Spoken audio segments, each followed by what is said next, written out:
Salam, atas nama Bertanding Sirulapa dari kelas 1C semester 1 NIM 2103030083 Fakultas Fisip Sosiologi akan mempresentasikan hasil mereview bab 5 Komunisme Demokrasi menurut terminologi komunisme dan perkembangan postkomunisme. Pada permulaan abad ke-19, keadaan kaum buruh di Eropa Barat menyedihkan.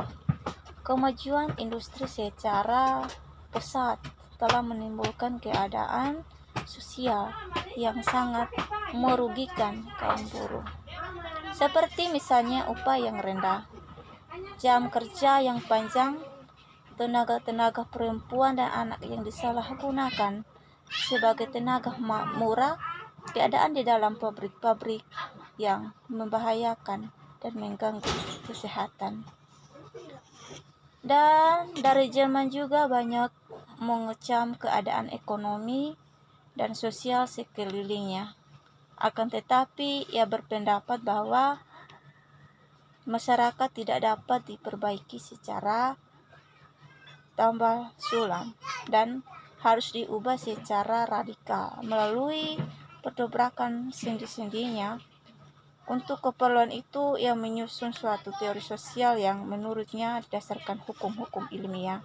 Dan karena itu, pasti akan terlaksana. Untuk membedakan ajaran dan gagasan-gagasan sosialis, ia menamakan ajarannya sosialisme. Dalam menyusun teori mengenai perkembangan masyarakat, sangat tertarik dengan gagasan filsuf Jerman Georg Hegel pada tahun 1170 sampai 1831 mengenai dialektik. Filsafat Hegel dimanfaatkan oleh Marx bukan untuk menjadi Hegel. Seorang guru besar filsafat pada Universitas Berlin adalah tokoh dan mazhab yang dinamakan idealisme. Ia menganalisa bagaimana pencairan manusia yang terbatas kemampuannya berusaha untuk menangkap kebenaran. Ia berpendapat bahwa apa yang dianggap oleh manusia sebagai kebenaran sebenarnya hanya merupakan sebagian saja dari kebenaran itu. Kebenaran dalam keseluruhan hanya dapat ditangkap oleh pikiran manusia melalui proses dialektik atau proses dari tesis melalui antitesis menuju ke sintesis. Kemudian mulai lagi dari permulaan dan begitu sintesis seterusnya. Sampai kebenaran yang sempurna tertangkap. Sekali kebenaran yang menyeluruh, itu yang dinamakannya ide mutlak.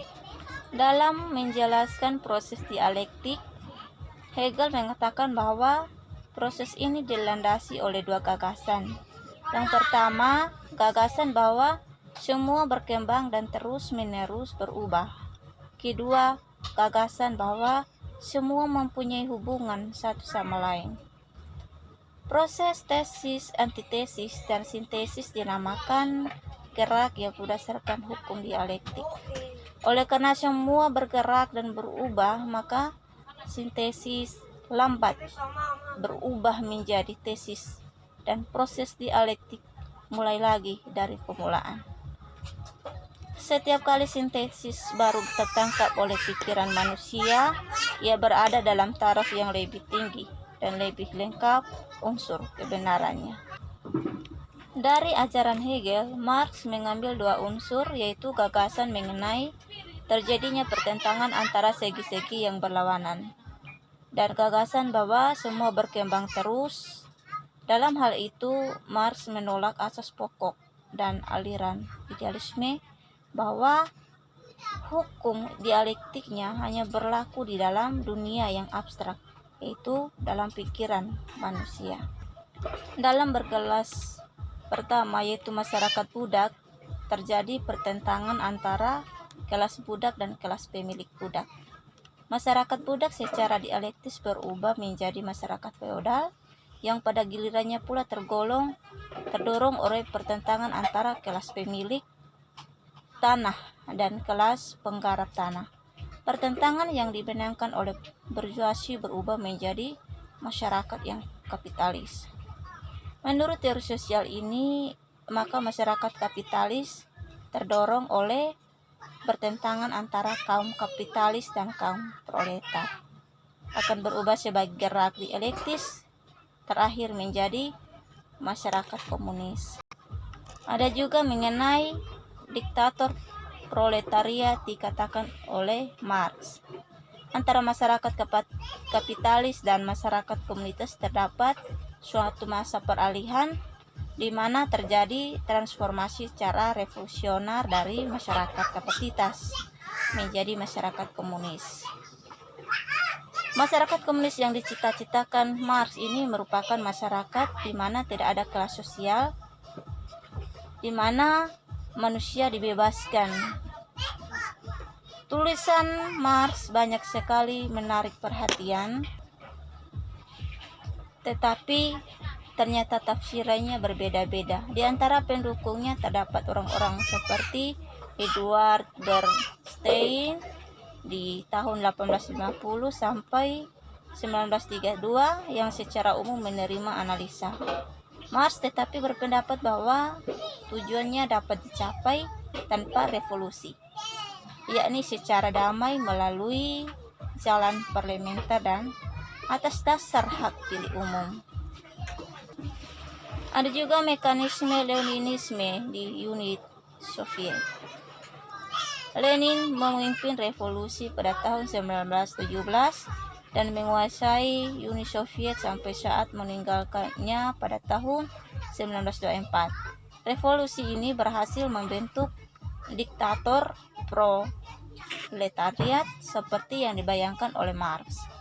Undang-Undang Dasar 1918 mencerminkan tahap pertama revolusi yang memusnahkan golongan-golongan yang dianggap penindas, seperti tuan tanah, pejabat agama, pengusaha, dan polisiker. Beberapa gagasan Lenin ialah yang pertama, melihat pentingnya peranan kaum petani dalam penyelenggaraan revolusi. Melihat peranan kaum buruh. Kedua, melihat peranan suatu partai politik yang militan yang terdiri atas profesional.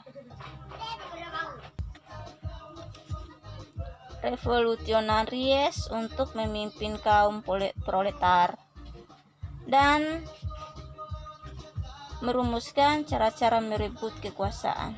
Dan yang ketiga, melihat imperialisme sebagai gejala yang memperpanjang hidup kapitalitas. Atau Marx berpendapat bahwa kapitalisme pada puncak perkembangan akan menemui ajalnya dan diganti oleh komunisme, sehingga kapitalisme sampai saat itu belum mati. Jadi di bidang hukum ini berarti bahwa hukum tidak dipandang sebagai a god in itself, tetapi dianggap sebagai alat revolusi untuk mencapai masyarakat komunis. Demikian hasil presentasi. Atas perhatiannya saya ucapkan terima kasih. Salam.